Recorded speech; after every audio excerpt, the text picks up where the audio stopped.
Patrick and Frances Connolly from Moira, a little town where County Armagh meets County Down, are not just millionaires, but millionaires 115 times over. And they are with us now. Frances, how did you discover that you had won this extraordinary amount of money? Well, I didn't. Patrick did, and he sort of checked it 3 or 4 times before he told me at all. And he said, I think we've... I'll give you, do you want some good news? That's what he said.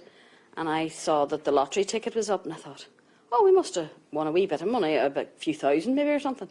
And I said, oh, how much did we win? He said, no, you misunderstand me. We've won. And I thought, a few expletives later, and I thought he was joking. He said, I wouldn't joke about something like this. And that was it. That was how we found out. How do you begin to spend £115 million? Oh my God, I'd make a good stab at it, I promise. But yeah, it's an incredible amount of money, it really is. And it's actually beyond, you know, the conversations you have about what would you do if you won the lottery and all those that everybody has over the kitchen table. We will promise everybody we will definitely do all those things, but when we first found out, it was just, we stared at each other for about 10 minutes. That was it, with no jumping up and down, and we started to make a list of all the people that we want to help. It's really interesting to hear that you want to make more millionaires, and you spoke earlier at the press conference about wanting to help charity, but has there never been one thing, one luxurious item that you thought, I really want to buy if I have enough money to do it? Oh, I'm having a new car. What type of car? X-type Jag. And are you going to travel the world a bit? Oh, yes. We are going to do all those things, but genuinely we haven't really thought about them since this happened.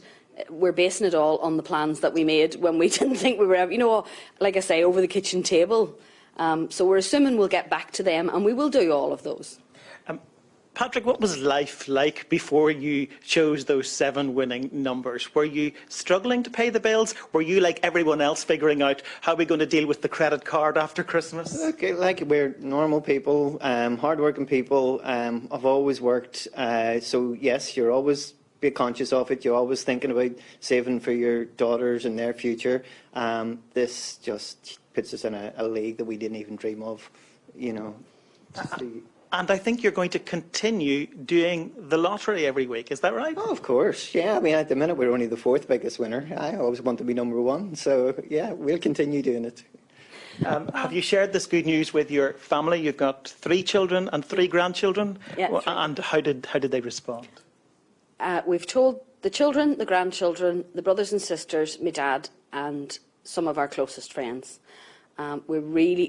This happened so quickly. We wanted to phone everybody and tell them ourselves, but we just this bit, the press bit, happened so much quicker than we thought. We didn't have time to tell everybody, so really sorry about that. Not one single person believed us. Everybody did a version of, go away, you're joking, you know.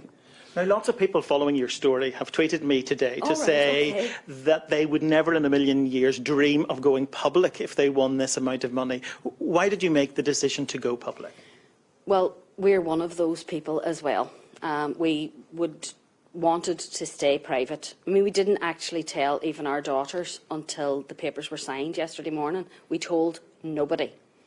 And we really were trying to figure out if we could keep it quiet.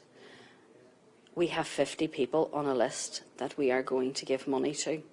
We have not even finished with that. We want to do good deeds with the money. We want to help businesses in Northern Ireland and in the northeast of England. We want to do a lot of things for a lot of people. And we could not figure a way out of how this was going to stay quiet. Otherwise, it most definitely would have stayed quiet.